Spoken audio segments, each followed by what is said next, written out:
ಸುಧಾಮ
ಒಂಟಿಯ ದೂರದಲ್ಲಿರುವ ನಿನ್ನ ಊರಿಗೆ ಹೋಗಲು ಅಷ್ಟು ಆತುರಬೇಕೇ?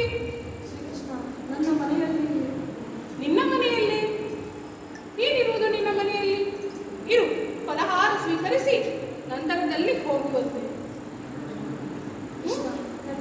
ತಿಳಿಸಿಕೊಡಬೇಡ, ಹೋಗುವಂತೆ ಕಾಣ. ಇನ್ನೂ ನೀನು ಬ್ರಹ್ಮಚಾರಿಯೋ ಅಥವಾ ಗೃಹಸ್ಥನೋ? ಗೃಹಸ್ಥನಾಗಿಬಿಟ್ಟಿದ್ದೇನೆ ಶ್ರೀಕೃಷ್ಣ. ಆಹಾ, ರುಕ್ಮಿಣಿ ಗೃಹಸ್ಥನಾಗಿದ್ದಾನಂತೆ. ಆಹಾ, ಗೃಹಲಕ್ಷ್ಮಿ ಮಕ್ಕಳಿದ್ದಾರೋ? ತುಂಬಾ ಮಕ್ಕಳು ಶ್ರೀಕೃಷ್ಣ. ಮನೆಗೆ ತುಂಬಾ ಮಕ್ಕಳೇ. ರುಕ್ಮಿಣಿ ನೋಡು, ಮನೆಗೆ ತುಂಬಾ ಮಕ್ಕಳಂತೆ. ಆಹಾ ಆಹಾ, ನನ್ನನ್ನು ಬರಮಾಡಿಕೊಳ್ಳು, ದಯವಿಟ್ಟು ಹೊರಡುತ್ತೇನೆ. ಅಲ್ಲ ಅಲ್ಲ ಅಲ್ಲ, ನೀನು ಸರ್ವಶಾಸ್ತ್ರ ಪಾರಂಗ, ಸರ್ವ ಜ್ಞಾನ ಪಡೆದವನು, ಗುರುಕುಲದಲ್ಲಿ ಶಿಕ್ಷಣ ಪಡೆದವನು.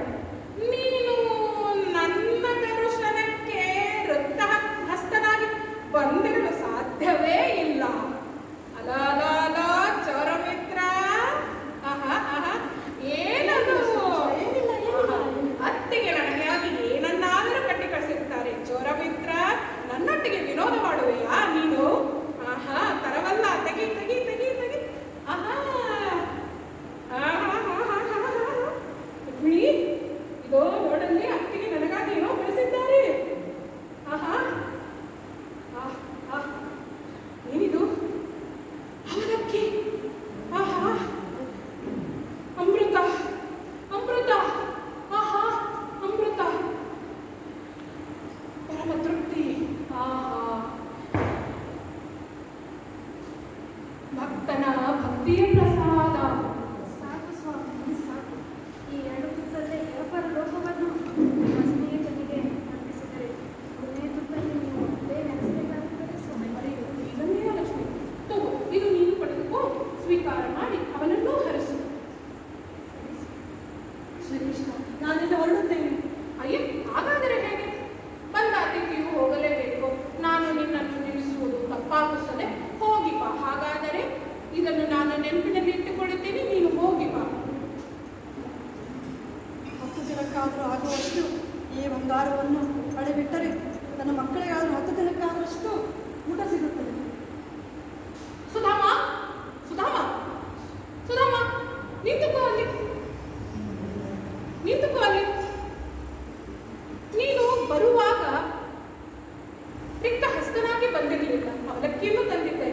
ಆದರೆ ಈಗ ನಿನಗೆ ನಾನು ಹಾಕಿರುವ ವೇಷಭೂಷಣಗಳು ನಿನಗೆ ದುಃಖಕ್ಕೆ ಅಣಿಯಾಗಬಾರದು. ಯಾವ ದುಃಖಕ್ಕೆ? ನೀನು ಹೋಗುವ ದಾರಿಯಲ್ಲಿ ಚೋರರು, ಚಾರರು ಇವರೆಲ್ಲೂ ಇದ್ದು ಈ 2 ಕಾಸಿನ ಆಭರಣಕ್ಕಾಗಿ ನಿನಗೆ ಹಾನಿ ಮಾಡಿದರೆ ಹೇಗೆ ಮಾಡುವುದು?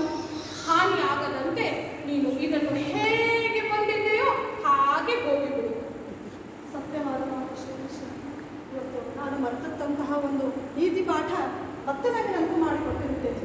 ಮನುಷ್ಯ ತನ್ನ ಜೀವನದಲ್ಲಿ ಹೇಗೆ ಒಂಟಿಯಾಗಿ ಬರುತ್ತಾನೋ, ಖಾಲಿ ಕೈಯಿಂದ ಬರುತ್ತಾನೋ, ಹಾಗೆಯೇ ಖಾಲಿ ಕೈಯಿಂದಲೇ ತಾನು ಹೊರಡಬೇಕನ್ನುವಂತಹ ನೀತಿ ಪಾಠವನ್ನು ಮತ್ತೆ ನನಗೆ ನೆನಪು ಮಾಡಿ ನೆನಪಿಸಿಬಿಟ್ಟೆ ಶ್ರೀಕೃಷ್ಣ.